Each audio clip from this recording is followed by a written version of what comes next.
Hey gang, welcome to this first real video I'm making of the Civil War. We're going to be looking at the Battle of Antietam, the Emancipation Proclamation, and the Battle of Gettysburg and the Siege of Vicksburg right here. It's going very quickly, so you're going to have to pay attention. Antietam was the bloodiest day in American history on September 17th, 1862, which was in Sharpsburg, Maryland. The United States, the Union, would be fighting the Confederacy, where Robert E. Lee would be fighting George McClellan. On September 13th, 1862, a Union soldier was marching through a meadow with his troops in Maryland. He saw something in the field and picked up 3 cigars wrapped with papers. These papers were actually Robert E. Lee's battle plans for how he divided his army. The soldier gave these plans to George McClellan, who read these with his officers, and for 18 hours, he did nothing. The battle was over by 5:30 p.m. on September 17, 1862. Losses for the day were extremely heavily on both sides. The Union had 12,401 casualties, 2,100 of them dead. The Confederates lost over 10,300 with 1,500 dead, which was 25% of the forces on both sides.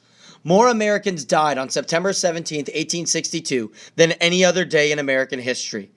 Of the volunteers and soldiers who were there, several generals and hundreds of horses would also die. The Battle of Antietam was an accident, actually. Robert E. Lee decided that he wanted to invade Maryland when all he really did do was play defense, but he decided to go on offense.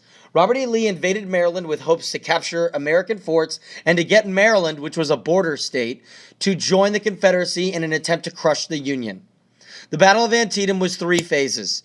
It happened in a cornfield at dawn, where by 10 a.m., 10,000 were already killed or wounded as they were mowed down in the cornfield. As soldiers retreated and regrouped, they went to a small sunken road, where another few thousand were killed and wounded.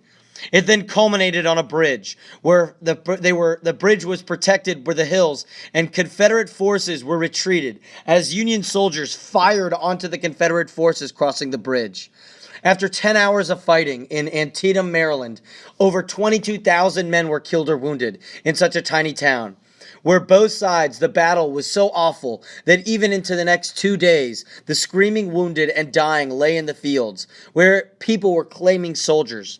It was absolutely atrocious. And the day after Antietam, Robert E. realized that his invasion of Maryland was catastrophic. He realized that he did not need to invade Maryland and that he should have stayed in the Confederate territory of Virginia.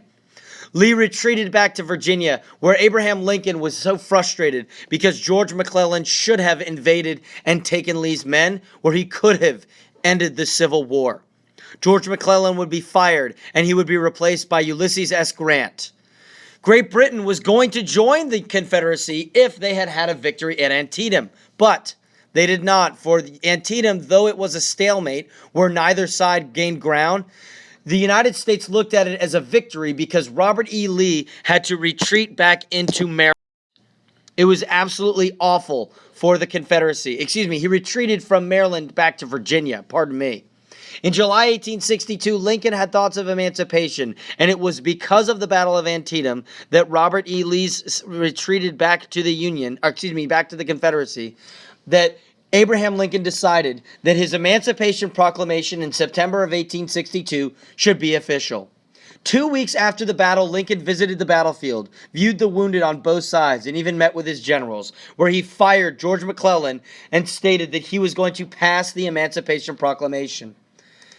He said that on the first day of January, in the year of our Lord, 1863, all persons held as slaves within any state or designated part of a state, whereof shall be in rebellion against the United States, including the military, thenceforward shall be forever free. So that he was freeing the slaves in the states of rebellion. But did Abraham Lincoln really have the ability to free slaves in the states of rebellion? He actually did not free the 500,000 slaves that were still in the border states of Missouri, Kentucky, Maryland, and Delaware. So did he have the ability to free the slaves in the South, in the Confederacy? Or was it a bold, false move? This Emancipation Proclamation would change the nature of the war because people realized the war was going to be about slavery. In July of 1863, we saw the greatest July in history. July 1863 was the bloodiest month in American history, and it witnessed two great moments. On July 4th, 1863, Confederate General Robert E. Lee would invade for a second time, and he would be defeated at Gettysburg, Pennsylvania, where he would lose over 50,000 total casualties on both sides. Robert E. Lee would never succumb to this defeat, and where the Union would also seize Vicksburg, Mississippi, where they would get the Mississippi River and be in full control. This greatest battle ever fought at Gettysburg, Pennsylvania, was actually fought because of shoes. Robert E. Lee's men needed shoes, and they went to the north, where they went to Gettysburg to try to get shoes and supplies, where they were met by forces on the Union side under George Meade. It was absolutely awful. On the first day, the forces met at 7:30 a.m., where on the first day, almost 27,000 men had fell casualties. By the end of the 3 days of fighting at Gettysburg, Pennsylvania, over 53,000 men were killed or wounded. George Pickett decided that he, on the third day, thought it would be a good idea to attack late in the afternoon in a field, where at 3 p.m., George Pickett marched 12,000 men across a field to try to advance and win Gettysburg, where he would lose all 12,500 of those men, where Robert E. Lee would put his hands in his head and he would say, "It is all my fault. It is all my fault."